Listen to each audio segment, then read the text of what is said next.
Hola oyentes del ¿Qué onda con? Bienvenidos y bienvenidas a otro episodio de nuestro podcast, donde intentamos desmenuzar temas tan complejos pero interesantes y buscamos abrir un espacio para construir preguntas e incitar el diálogo. Soy Derek Mazariegos de la Comisión de Educación del Colectivo Chiviricuarta y hoy les voy a acompañar en este episodio cuyo tema es ¿qué onda con los sueños de Guatemala frente al panorama político?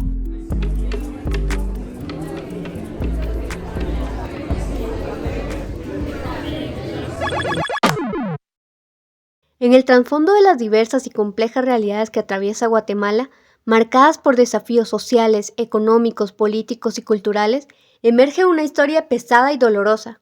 Desde el genocidio hasta la violencia sexual como arma de guerra, la desigualdad económica y el racismo, los territorios del país se ven inmersos en un contexto hostil que vulnera derechos. Para mí, soñar es ese privilegio que no nos damos cuenta que tenemos. Creo que viene un poco también de esa violencia que se nos ha instaurado y heredado desde muchas generaciones atrás, lo que nos ha bloqueado esa capacidad de siquiera imaginar qué es lo que queremos, aparte de solo sobrevivir. En medio de estas adversidades, rara vez nos detenemos a reflexionar sobre las acciones de aquellos y aquellas que, a pesar de las circunstancias, trabajan para generar condiciones que fomentan la esperanza y el derecho fundamental de soñar. Parece que en un país como el nuestro, no queda ese tiempo y espacio para poder detenernos y escucharnos. Y es por eso que a la hora de pensar la naturaleza de este episodio, creíamos necesario hacer una pregunta, que es ¿cómo se entrelazan los sueños de las personas que activan para un futuro diferente con el complejo entramado político de nuestro país?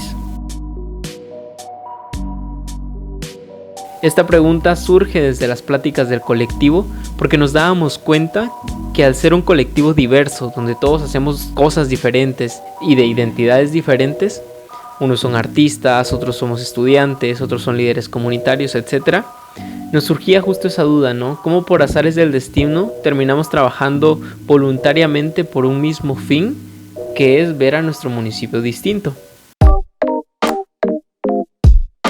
Entonces nos dimos cuenta que ese punto de encuentro para que más personas puedan juntarse a construir esperanza, por así decirlo, tiene mucho que ver con cómo proyectamos nuestro futuro, no solo a nivel individual, sino también a nivel comunitario, ¿no? Es por eso que a lo largo de este episodio vamos a conversar con guatemaltecos y guatemaltecas que trabajan diferentes ámbitos, desde líderes comunitarios, psicólogos, activistas, promotores de memoria y estudiantes universitarios. La idea es que con ustedes podamos explorar las aspiraciones, desafíos y esperanzas que tienen estos guatemaltecos y guatemaltecas para el futuro del país en el contexto de la política actual. Como punto de partida para comenzar este recorrido, consideré importante abordar el tema de la memoria histórica. Por esta razón, nos trasladamos a Zona 1 y visitamos el Museo Cajitulam, más conocido como Casa de la Memoria, un espacio gestionado por el Centro para la Acción Legal en Derechos Humanos. Durante mi visita tuve la oportunidad de entablar conversaciones significativas con el equipo de Casa de la Memoria y profundizamos en diversos temas. Hola, gracias por la invitación y por el espacio. Me parece como sumamente importante dialogar entre juventudes y pues plantearnos dudas, dialogarlas, cuestionamientos y de paso quizás encontramos respuestas juntos, ¿no? Mi nombre es Andrea Pliciat, soy una joven mestiza, soy estudiante, también me considero defensora de derechos humanos y principalmente defensora del derecho a la memoria histórica y ver este derecho a la memoria histórica como la posibilidad de que los jóvenes también puedan acceder a ellos y de alguna forma contribuir a garantías de no repetición. Digamos que la memoria histórica y el feminismo, también me considero una mujer feminista, siento que estos dos elementos son parte de mi trinchera y de quién es Andrea Pliciat. Y bueno, ya contanos un poco ya nos contaste quién sos, ahora te quiero preguntar para vos qué es soñar y quizás como qué es soñar en Guatemala también. Uy, es una pregunta bien compleja, pero a la vez como muy interesante. Voy a partir de para mí qué es soñar. Siento que soñar es la posibilidad de imaginar que tenemos. Me parece muy chulo que cuando somos niños o niñas tenemos esta capacidad de creatividad y de imaginar cosas que quizás no vemos tangibles, ¿no? Por eso siento que la capacidad de soñar va vinculada también a la posibilidad que tenés de imaginar escenarios, futuros, también la posibilidad de imaginar lo que querés y lo que deseas como persona. En mi caso concreto, creo que la posibilidad de soñar me ha mantenido como en la posibilidad también de buscar lo que quiero y lo que deseo. Creo que el soñar es una parte no tangible, es una parte que surge de vos mismo, de lo que imaginás, de lo que anhelás y querés como ser humano, pero también tiene que ver con una realidad en la que vivís, ¿no? Y entonces cuando me preguntabas qué onda con soñar en Guatemala, pensaba en que un país como Guatemala precisamente te corta y te limita esa posibilidad de imaginar. Si lo pusiera como en otras palabras o en una metáfora, el soñar también es como tener un lienzo de alguna forma y pintar lo que querés, aunque no exista, pero que te permite proyectarlo. Lo complejo del contexto guatemalteco, creo yo, es que te limita qué podés proyectar y qué no.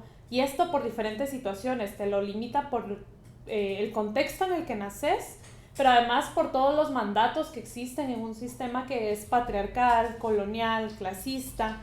A las mujeres nos limitan qué podemos soñar, ¿no? Nos dicen como, y qué es válido que soñemos también, qué podemos alcanzar. Y entonces esto de alguna forma va haciendo que nuestro lienzo, en vez de ser un lienzo súper grande, se vaya haciendo cada vez más pequeño y nos vayan dando directrices de lo que podemos soñar y a su vez de lo que podemos llegar a ser cuando somos niñas. Y también creo que ahí atraviesan muchas cosas del contexto guatemalteco, que es no solo el ser mujer, sino también en Guatemala, en un país históricamente racista, tu pertenencia étnica, tu color de piel, pero también el entorno socioeconómico en el que creces limita tus posibilidades de soñar, porque entonces te van quedando cada vez menos tiempo también de soñar y más tiempo de enfrentarte a tu realidad, ¿no?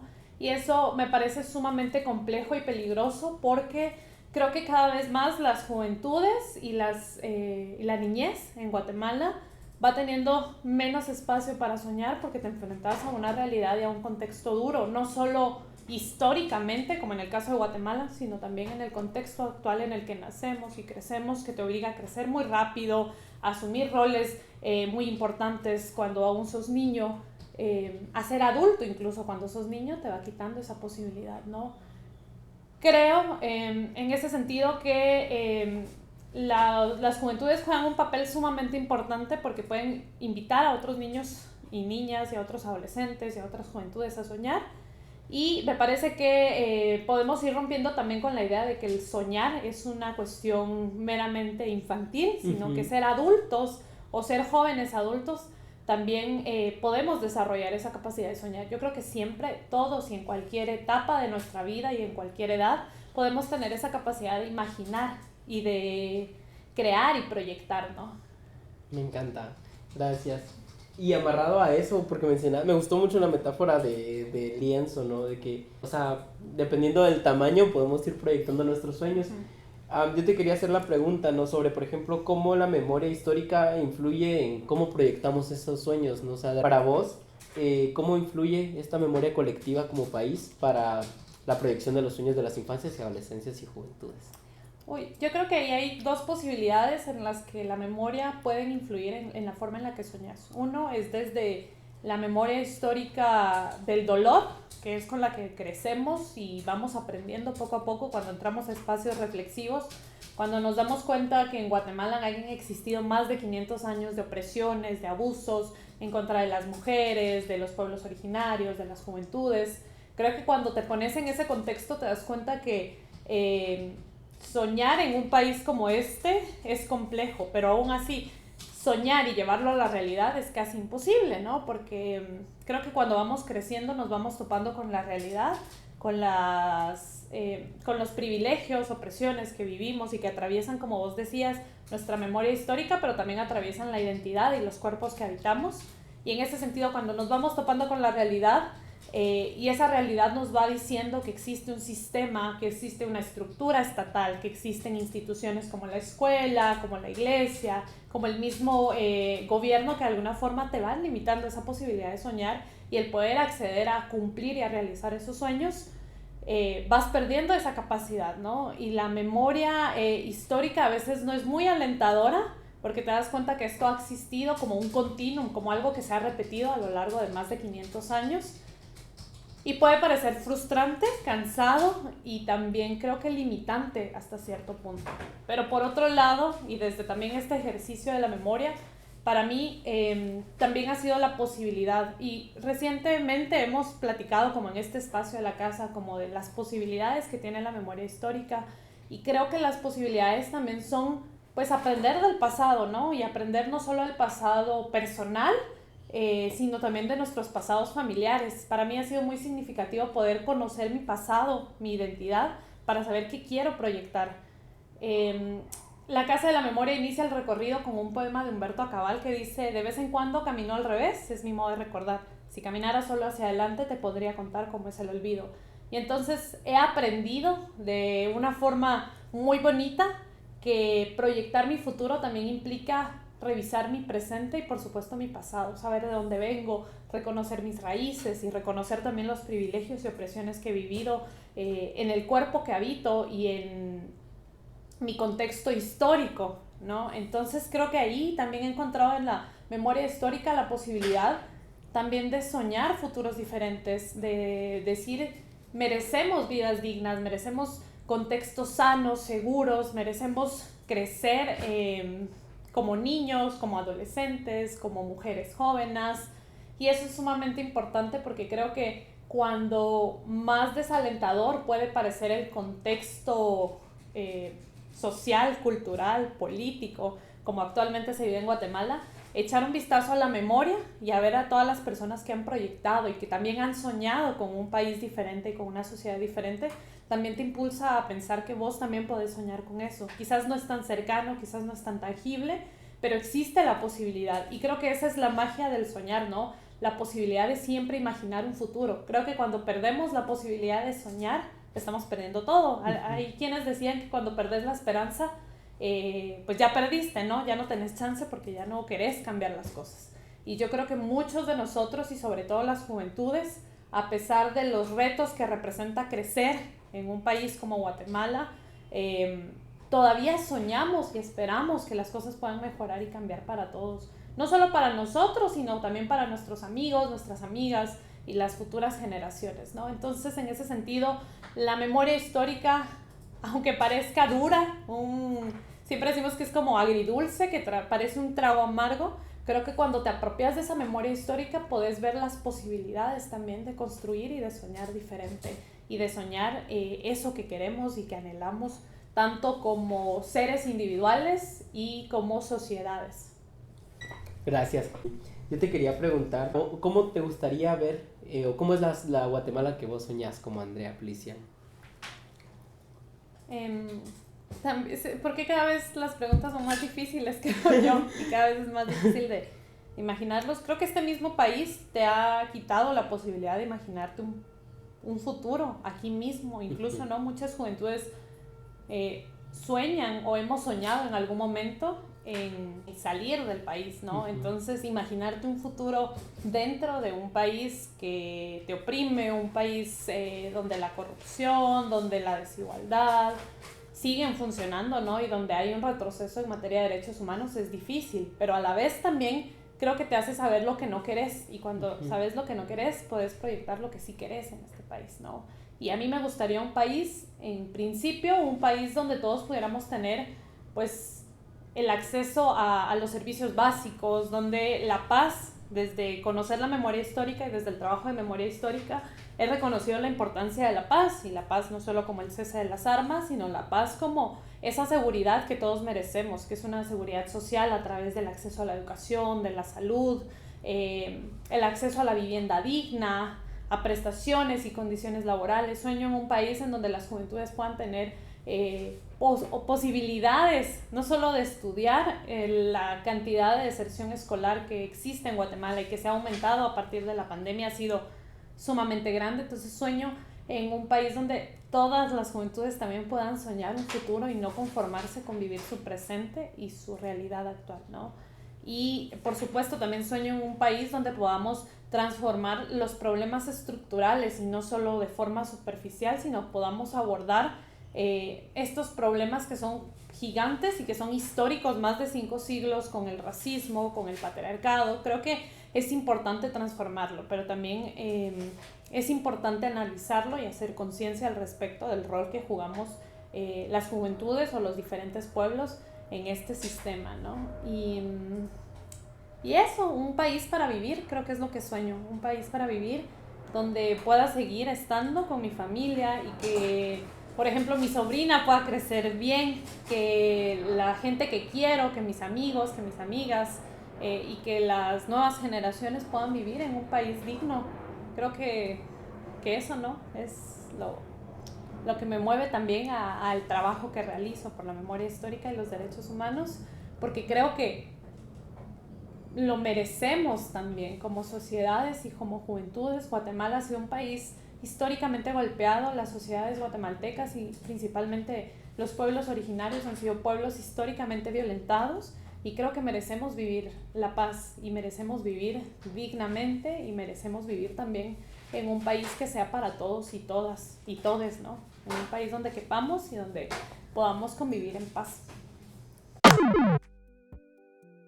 Andrea señalaba algo bien importante, y es que al soñar a menudo enfrentamos limitaciones que muchas veces son cotidianas y que pasan por desapercibidas, y estas de alguna manera se vinculan con quienes somos.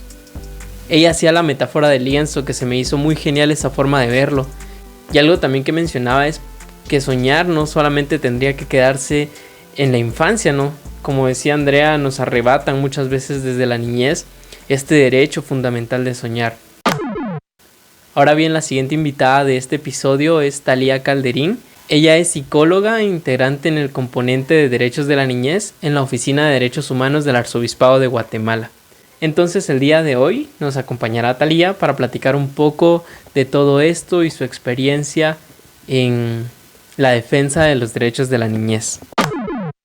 Para empezar, quizás para presentarte al público, pero ¿podrías decirnos quién es Thalía? Bueno, es una pregunta muy complicada de responder, te diré, porque siento que Thalía al final responde a un montón de construcciones sociales que te van como dando esos indicadores de quién eres, ¿no? De cómo es que vas viviendo tú la vida de acuerdo a cómo te han moldeado ciertas cosas. De primera instancia te puedo decir que soy y me identifico como guatemalteca, aunque yo nací en México. Mi papá es cubano, mi mamá es mexicana, somos de raíces bastante diversas, pero me sigo identificando con Guatemala porque es el lugar donde me acogió, es el lugar en donde me dio la libertad de ser quien soy de alguna u otra forma. Entonces siento que soy todas estas raíces, también soy los maestros que me han ayudado a estar en donde estoy, ¿no? Los maestros que te hablan de sociales, de derechos humanos, los maestros que me decían inclusive, Thalía, las matemáticas son de esta forma, tienes que hacer ciertas cosas. Entonces ellos iban como dándome esos parámetros, esas directrices que van construyendo la persona que soy ahora. Entonces sí, te puedo decir que soy toda esa mezcla de cosas y a la vez trato de ser flexible con esas ideas porque soy todo y a la vez es también nada. Así un poco filosófico el asunto, pero me gusta pensar de que no soy todo eso tampoco, que también vengo de la nada y que es algo que se fue construyendo y que puedo desaprenderlo también. Entonces por ahí va el asunto.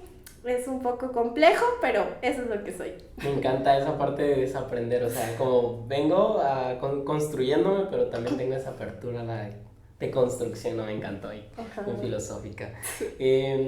También un poco de la naturaleza del episodio, como te comentaba, era sobre perspectivas, ¿no? De cómo soñamos. Entonces, yo te quiero preguntar para vos, ¿qué es soñar en un país como Guatemala?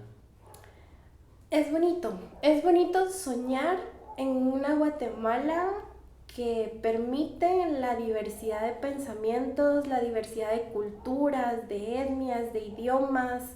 Es bonito pensar en que todos convergemos en algo y en un sueño que es estar todos juntos, ¿no? De podernos desarrollar, de poder ver a los niños crecer, soñar en un futuro mejor. Creo que ese ideal como tal lo tenemos muy presente y nos gusta pensar de que somos humanitarios y ayudamos a otros, de que soñamos con que el vecino le vaya bien en la Navidad, de que soñamos en que vamos a tener mejores condiciones en un futuro. Creo que esa es nuestra motivación cada vez que vemos una injusticia o nos pronunciamos hacia algo. Pero también tiene como este componente que puede llegar a ser un poco pesimista, ¿no? Cuando vemos acciones demasiado negativas y decimos, bueno, ¿para qué soñamos? Mejor nos conformamos y dejamos esas batallas o ese anhelo de cambiar, ¿no? De mejor, bueno, conformémonos. Los políticos, su trabajo es política. Los estudiantes, su trabajo es estudiar. El mío es trabajar y ya. Y lo que se va sucediendo y que nos va a impactar en un futuro ya no lo vemos como ese accionar, ¿no? Entonces es complejo la palabra soñar, tanto en un futuro mejor como conformarnos, ¿no? Tenemos que tal vez de repente pensar en un sueño más realista, qué es lo que podemos hacer desde donde estamos, sin dejar de conformarnos, sino al contrario, luchar por esos sueños, porque si no el sueño viene y se va, pero ¿qué hacemos para luchar y conseguirlo? Tal vez por ahí. Amarrado a eso, ¿ya? Yo te quería preguntar cuáles crees que son los principales desafíos que tienen las infancias, adolescencias y juventudes en Guate debido al panorama sociopolítico actual, ¿no? Y cómo esto afecta quizás en la construcción de sus sueños. Ok, es una pregunta muy compleja porque realmente uno puede pensar de que la niñez y la adolescencia tiene todo un camino por delante, un gran futuro. Y a como vamos viendo que se van avecinando las cosas a nivel político, a nivel electoral, a nivel democrático como tal, la verdad es que no tienen un lindo futuro si es que otras personas van a decidir qué autoridades van a tomar el rumbo del país y que no es la misma sociedad que puso a las personas electas como tal. Entonces ya nos podemos imaginar de aquí a 4 años si este movimiento se sigue dando, si la misma represión se va conformando, si la misma corrupción va a seguir teniendo estas rutas de represión que se están viviendo, cómo va a ser el futuro de esa niñez y esa adolescencia, ¿no? Por eso es que yo de repente lo puedo ver pesimista, pero si nosotros empezamos a accionar desde ahorita, puede ser que en un futuro ellos tengan una mejor posibilidad de poder desarrollarse en este sistema en Guatemala. Sus desafíos son muchos y tengo una lista entera de los desafíos que tiene la niñez y adolescencia, pero uno particularmente es la voz que ellos tienen. No sé qué tanto han visto ustedes que los niños, que los adolescentes, que los jóvenes se pronuncien hacia algo. Es muy poco y son muy pocos los espacios en que lo hacen. Entonces, la idea está en poder fortalecer ese liderazgo que tienen desde muy pequeños para que en un futuro esos desafíos que se van manteniendo ellos puedan inclusive desarrollarse de mejor forma, puedan hablar de las injusticias desde que estaban desde pequeños y evitar un poco ese tema de la represión que se mantiene. Y eso es como una convergencia, no es como una red. Si empiezo a ser un poquito más líder, participativo, de comunicación, de organización entre las comunidades, de repente puedo atacar el tema de la pobreza, de repente puedo atacar el tema de la falta de educación en una infraestructura de escuela muy pobre, por así decirlo, o diferentes temas que ellos ya tienen como desafíos. Pero si ellos así que no dan a conocer estos temas como tal, sus desafíos van aumentando y se van acrecentando. Por ahí va un poco la idea, pero al final de cuentas tener vista que la niñez y la adolescencia, simplemente por ser niño, por ser adolescente o por ser joven, nunca van a tener las mismas oportunidades que tiene un adulto dentro de un sistema que se puede como ya dar a conocer o tratar de salir adelante, ¿verdad? No van a ser las mismas condiciones ni culturales, ni políticas, ni económicas. Pero muy ¿Sabes? Me abrupto. gustaría Ajá. decir una historia. Bueno, realmente en los retos, ya que son varios, pero me recuerdo uno en específico, sobre todo en el acompañamiento que realicé a una adolescente de un centro educativo. Ella se abocó a mí y me escribió y me dijo, Tali, mira, fíjate que está pasando que el maestro nos hace hacer ciertas cosas para tener puntos. Y yo como que, ¿qué ciertas cosas, no? Nos dice de que le demos un beso al chico que nos gusta y él nos da puntos para ganar. O no, o a los niños les quita más puntos y a las niñas les pone más puntos. El apodo que le tenemos al maestro es el acosador, así le dicen, el acosador. Y que de repente agarra la pierna de una niña debajo de la falda, o ve que se va con ciertas niñas a un lugar oscuro. Ella me empezó a contar diferentes cosas, ¿no? Y yo siempre me quedaba así como, wow, pero es que esto ya es tinte de abuso sexual. Y lo que hice fue hablar con la mamá. La mamá estaba enterada de todo esto, solo que no sabía qué hacer. Recordemos un contexto violento, es un instituto muy violento, en un sector bastante vulnerable. Entonces ella me decía que no sabía qué hacer y nos fuimos al modelo de integración contra el abuso sexual, que es el MAINA. No, pero primero fuimos al Ministerio Público porque dijimos esto hay que denunciarlo y íbamos con todas al Ministerio Público. Cuando entras a una recepción, ¿va? Y la chica de la recepción, ¿pero a qué caso vienen? ¿Y con quién vienen? Y nos empezaba a cuestionar, ¿va? No, es que mira, es el caso de una niña que no sé qué. Le empezamos a contar y ella, pero la tocaron. ¿Pero qué pasó? Así, negligencia total. La tocaron. ¿Y cómo fue? Cuéntanos. Y ahí empieza, ¿verdad? La revictimización, la niña volviendo a contar la situación a ellos. En la recepción del Ministerio Público, ¿se pueden imaginar? Entonces dice, bueno, es que este caso aquí no es. Ustedes se tienen que ir al MAINA, a la zona 2, donde hay psicólogos y que hay médicos y que no sé qué. Y nosotros, bueno, vámonos pues. Nos fuimos. Llegamos al MAINA. Ahí nos atienden y todo, nos sientan debajo de un toldo con más casos, o sea, una mesa y algunas sillas, nosotras sentadas, en otra mesa, otro caso, en otra mesa, otro caso. O sea, yo podía escuchar los casos de diferentes personas, de niños violentados, abusados sexualmente, debajo de un toldo. O sea, llegamos a eso de las 10 y salimos a la 1 de la tarde. Así nos tenían ahí. Llegó el auxiliar fiscal del sector, que relatáramos los hechos. Los niños estaban sentados a la par nuestra, así que podían escucharlo. Hablamos, dijimos, parecía como que si nosotros teníamos que convencer al auxiliar fiscal de que debía de investigar el caso. La niña habló con la psicóloga unos 10 minutos y mucho, y la psicóloga solo vino y nos dijo que necesitaba terapia psicológica y que ella no mostraba signos de abuso y que solo se podía centrar en ella. Entonces, realmente fue muy difícil porque la mamá se puso a llorar y uno la entiende y empezó a decir, bueno, si mi hija quiere denunciar que a una amiga la están abusando, ella no tiene voz. Mi hija tiene que venir aquí ensangrentada, violada, para que ustedes les hagan caso.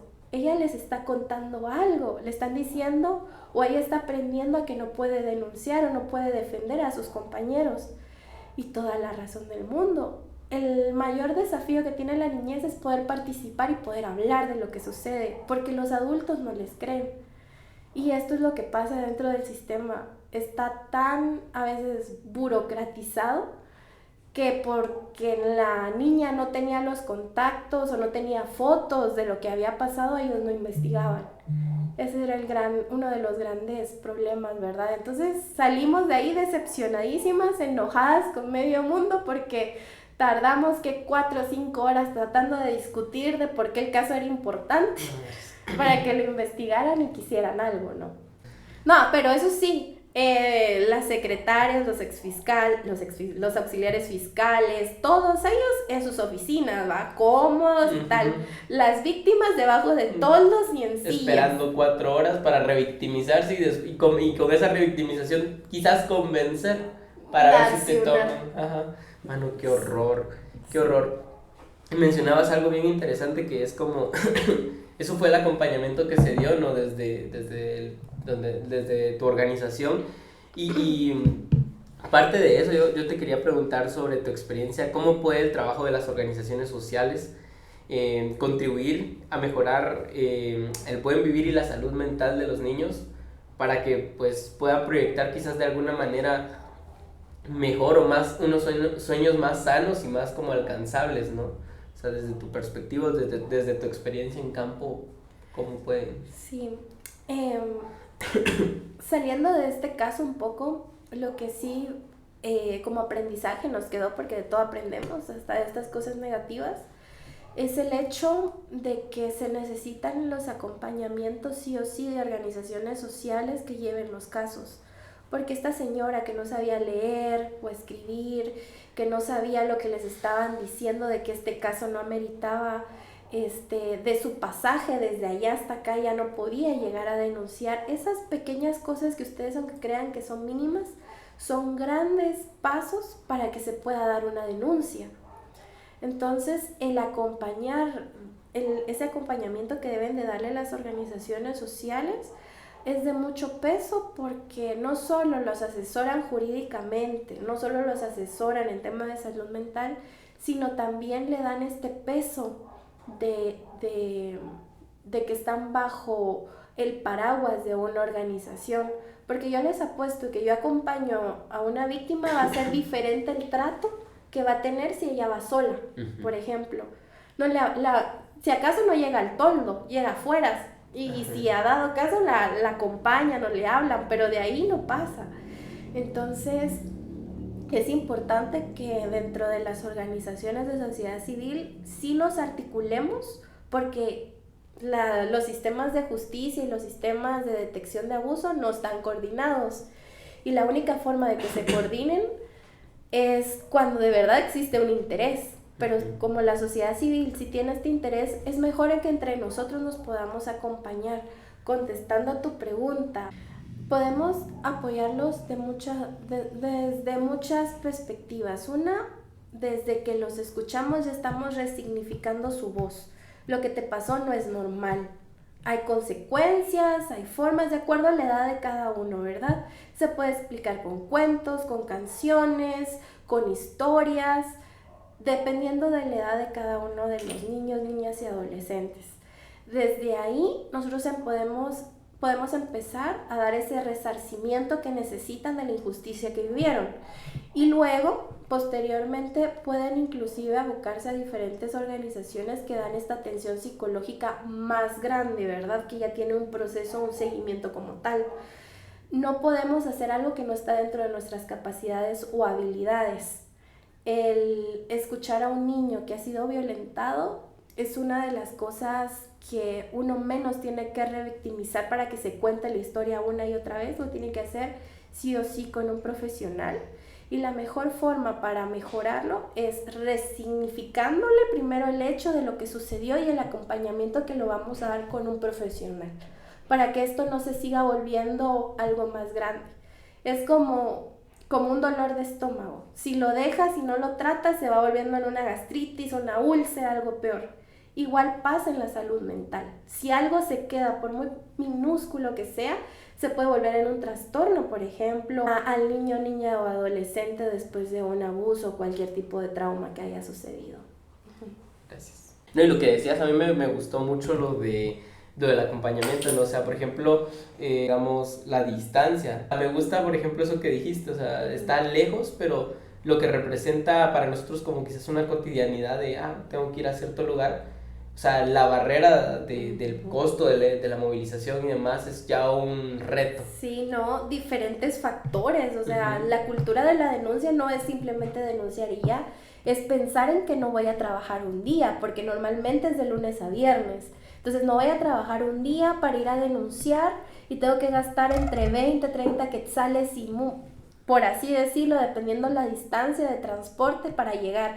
Y todavía llegando a ese lugar puede ser que no sea el lugar que tenías que llegar y te manden a otro lugar, como nos pasó a nosotras. Y luego que llegas a ese lugar tienes que pasar 4 o 5 horas hablando con, yo qué sé, con la PGN, con el MP, para ver si el caso procede o no procede. Y si procediera, todavía el desgaste emocional, físico y mental de estar ahí, escuchando diferentes casos, oyendo cómo desacreditan de repente tu caso diciendo que no es importante. O sea, tener esa fortaleza mental de poderlo llevar a cabo requiere de tantas cosas, y como saber leer y escribir, porque si no, ¿qué estás firmando también? O sea, las personas que la tienen dentro de comunidades, yo lo siento que la tienen verde de poder denunciar de una manera efectiva, de una manera donde se proteja su salud mental y física. O sea, realmente el resarcimiento después de una injusticia es muy difícil, muy complejo. Te quería preguntar, que se conecta con la segunda pregunta que te había hecho, ¿no? Para vos que soñar en Guatemala, ahora es Guatemala. ¿Cómo te gustaría ver a Guatemala en un futuro? Paréntesis. Este episodio fue grabado a finales de diciembre del año 2023, previo a la toma de posesión de Bernardo Arévalo y Karin Herrera, periodo donde había mucha incertidumbre sobre el futuro político del país. Bueno, muy utópico, pero bien dicen que si no sueñas en grande, ¿para qué sueñas, no? Pues yo miro a Guatemala, por lo menos a un corto plazo,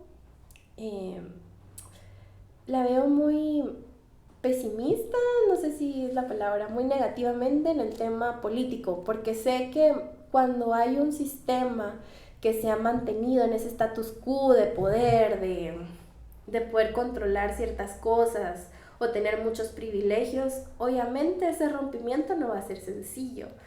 Va a haber mucha pelea de poderes, por eso les digo que es algo pesimista, porque sé que vienen muchas injusticias, de repente vamos a salir todos corriendo a otro país, como ha sucedido muchas veces, los exilios, la persecución política, y estoy muy segura que eso se va a agudizar a medida que va cambiando un poco el sistema. Pero es necesario, a veces es necesario el dolor y sufrir a más no poder para poder tener también cambios duraderos.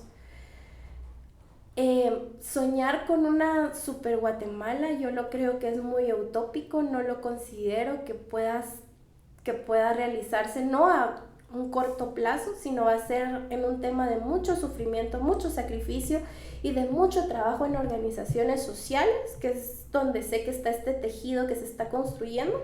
A partir de ahí y de muchos años de resistencia, puedo pensar yo que puede haber un mejor futuro y que va a ser un futuro donde estemos más unificados, porque desde el rompimiento que hubo en el conflicto armado interno, ese tejido se desapareció, y construirlo va a llevar mucho tiempo, mucho dolor, mucha inversión económica, pero hay que seguir construyéndolo, y vamos a tener que enfrentar a las caras de las personas que han mantenido eso, y eso también es importante, enfrentarlo, confrontarlo con todo lo que viene, ¿no? Entonces hay que ser también como muy realistas de lo que se avecina, y a la vez soñar en que esto a la larga tiene un resultado más concreto, mejor, por así decirlo. Y tener un sistema de prevención, que creo que no hay en el sistema de justicia. Prevención contra la corrupción. ¿Cuántas políticas hay de prevención contra eso? ¿Cuántas políticas hay en contra de la persecución de jueces, por ejemplo? Un sistema de justicia más fortalecido contra los jueces y que ellos no se sientan con el favor de los políticos, ¿verdad? Entonces, ¿qué tanto está nuestro sistema de prevención a estas cosas y anticiparnos antes de que suceda? Por ahí puede que vaya la cosa cambiando un poco. Otro factor crucial que puede influir en el futuro de Guatemala y los sueños y metas de los y las guatemaltecas es el sistema de educación superior. Actualmente, el país únicamente cuenta con una universidad pública que ha experimentado procesos de cooptación y se encuentra en una situación donde un usurpador ocupa el cargo de rector. En este escenario, consideré importante explorar la percepción de líderes estudiantiles para comprender cómo visualizan la realización de sus sueños en medio de este contexto desafiante. Hola, mi nombre es Jorge Fernández y soy de Granados, Baja Verapaz. Estudio la carrera de Ciencias Jurídicas y Sociales en la Universidad de San Carlos y también estudio el profesorado en Lengua y Literatura también en la Universidad de San Carlos de Guatemala. Para mí soñar es desafiar los contextos sociales, culturales y económicos en los que nacemos y en los que crecimos. Soñar, aunque suene un poco cliché, es un acto de rebeldía y es imponer nuestros propios deseos sobre los medios que existen en la sociedad. Creo que uno de los mayores desafíos que enfrentamos todos los estudiantes con la situación en la que estamos viviendo en la Universidad de San Carlos es el poco espacio al conocimiento y a la calidad de que toda esta corrupción que no es de ahora, sino que ha sido un proceso, ha generado y ha hecho que cada vez la educación pública superior sea muchísimo más deficiente y sacando profesionales que dejan mucho que desear y que no aportan lo que lo que deberían aportar a la sociedad guatemalteca, que es la que al fin es la que paga la Universidad de San Carlos. Hola, ¿qué tal? Mi nombre es Caleb Sprax, tengo 21 años, estoy estudiando psicología en la Universidad de San Carlos de Guatemala y actualmente resido en el municipio de San Pedro de Ampuc, en el departamento de Guatemala. Para mí, soñar en Guatemala es algo muy frustrante, el querer realizar muchas metas y sin embargo no poder conseguirlas porque muchas veces esto sale de nuestro control. El ambiente en el que vivimos no es un ambiente favorable para esta realización de las metas. Empecemos con la educación, ¿verdad? La educación en Guatemala es precaria realmente. El sistema educativo no es el correcto ni el adecuado. Y muchas veces partimos desde ahí con una deficiencia para poder concretar nuestras metas. Y no hablemos en el ámbito laboral, de lo que es lo laboral, ¿no? Es mucho más complejo. Muchas personas estudian algo y no logran conseguir empleo porque la tasa de desempleo en nuestro país es enorme.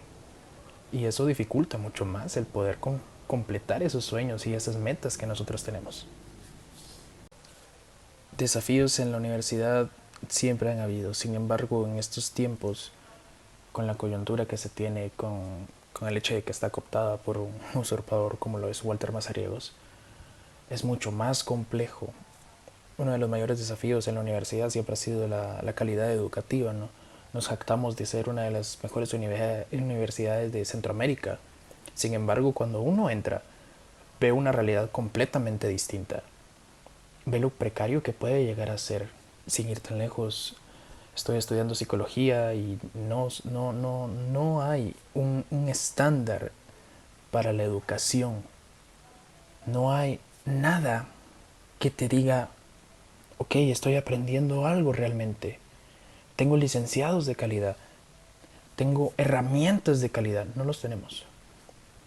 Es realmente algo triste saber que nuestra educación en la única universidad pública que hay es tan mala, teniendo en consideración todo el dinero que se le ingresa a la universidad anualmente.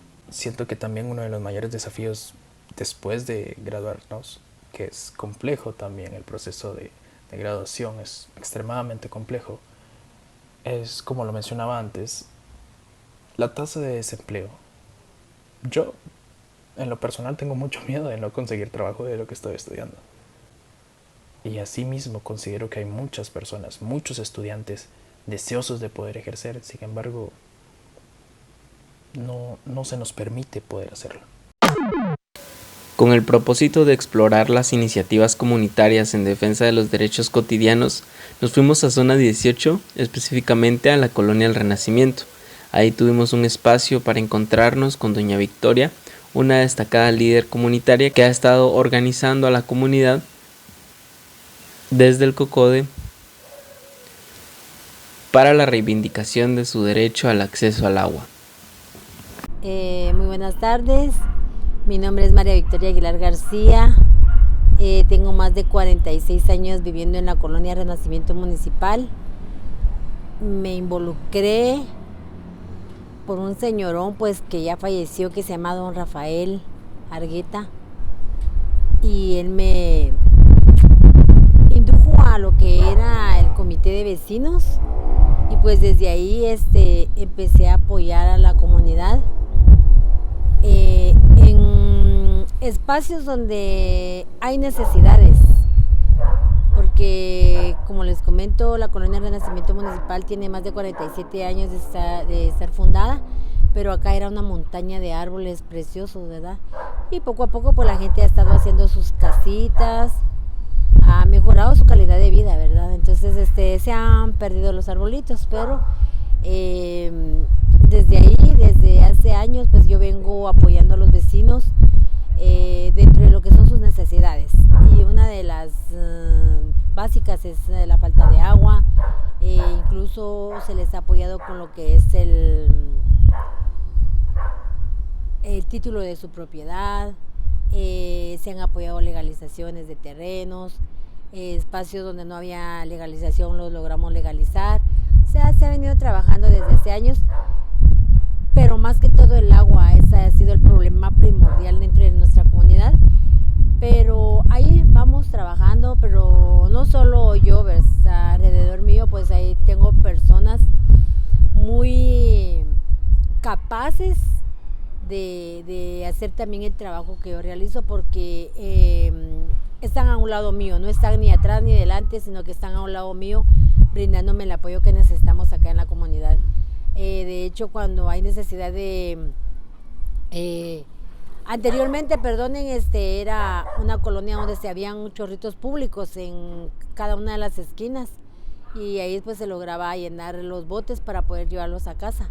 Y luego pues poco a poco se ha ido modernizando ya con la fluidez del agua potable dentro de cada casa. Pero sí ha sido un trabajo duro, pero bendito sea Dios, pues la gente que me acompaña, como les digo, es gente muy capaz y muy entregada al trabajo comunitario, sin necesidad de devengar un sueldo, porque desde hace años nosotros hemos estado al frente y no devengamos ningún salario.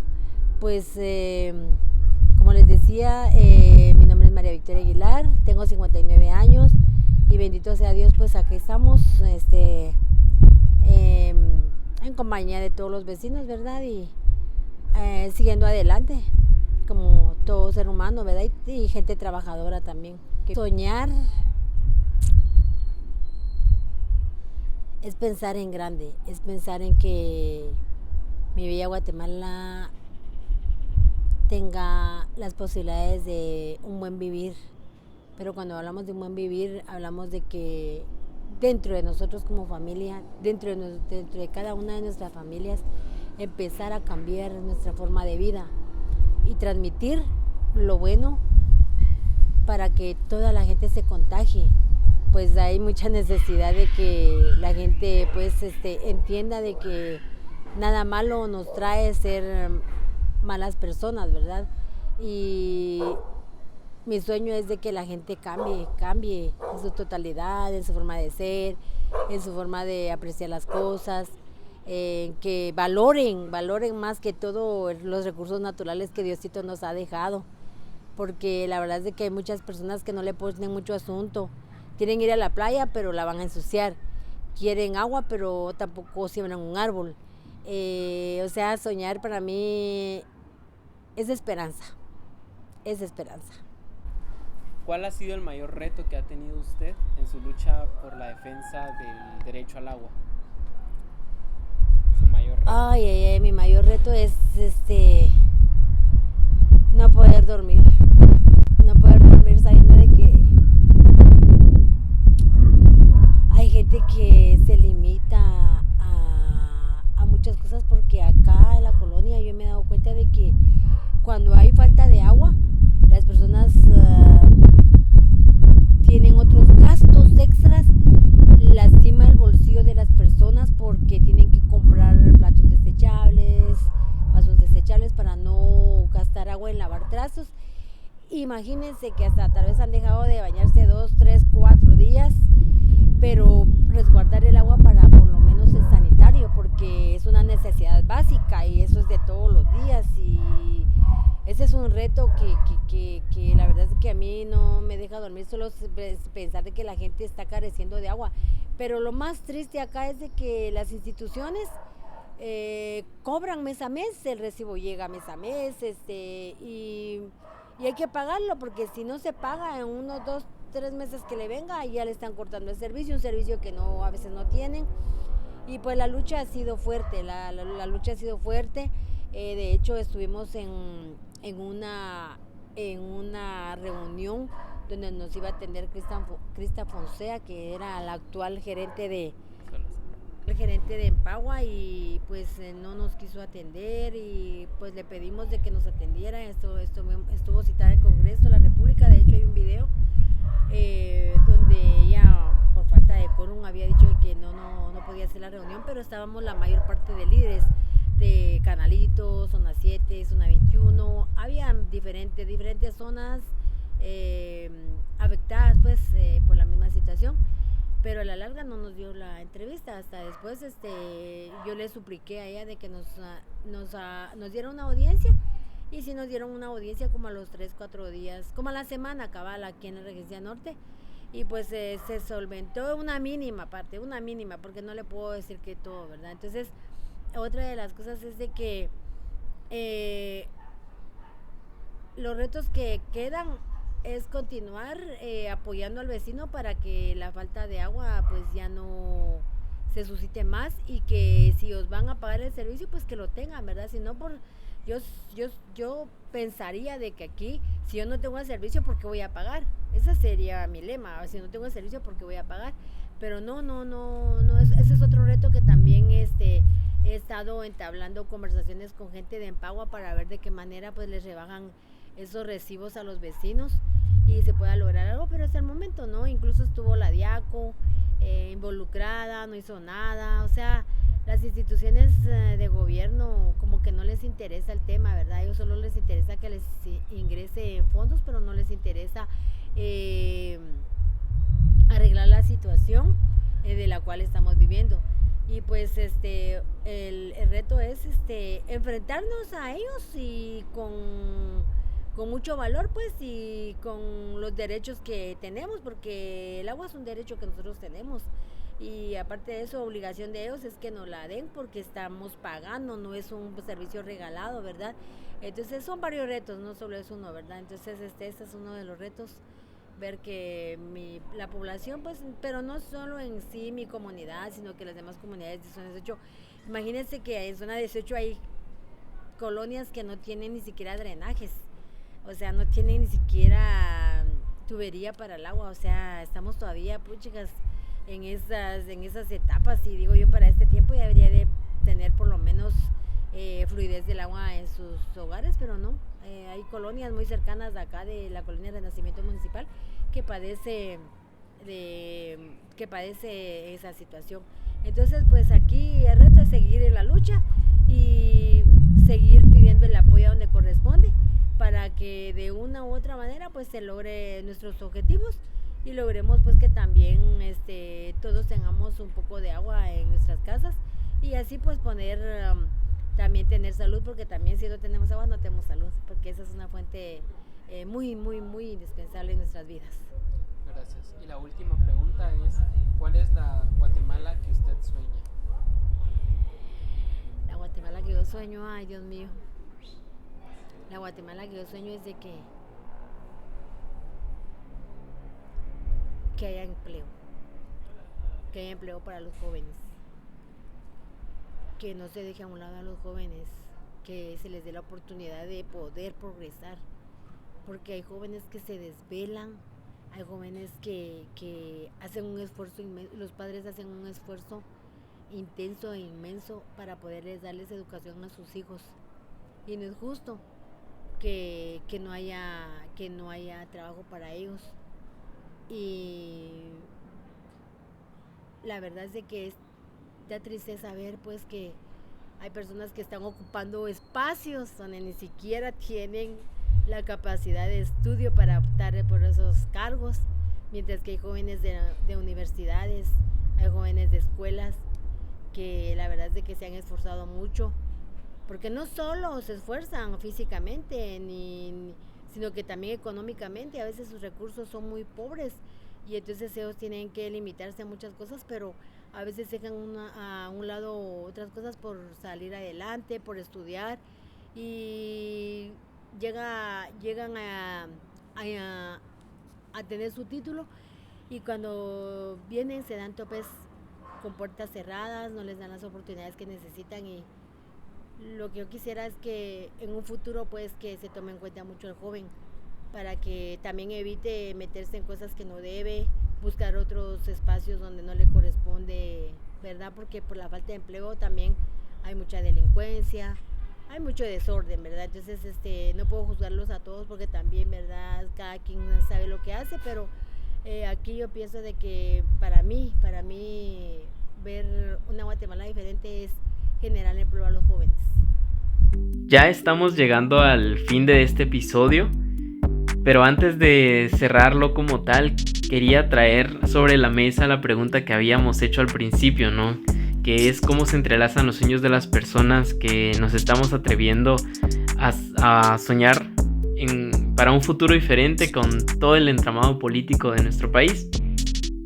Y es que a lo largo de este episodio nos pudimos dar cuenta de que lo que nos mueve internamente es vivir con dignidad, ¿no? Y que reconocer que los sueños no solamente se cumplen de manera individual, sino que siempre tienen que ir amarrados con la colectividad.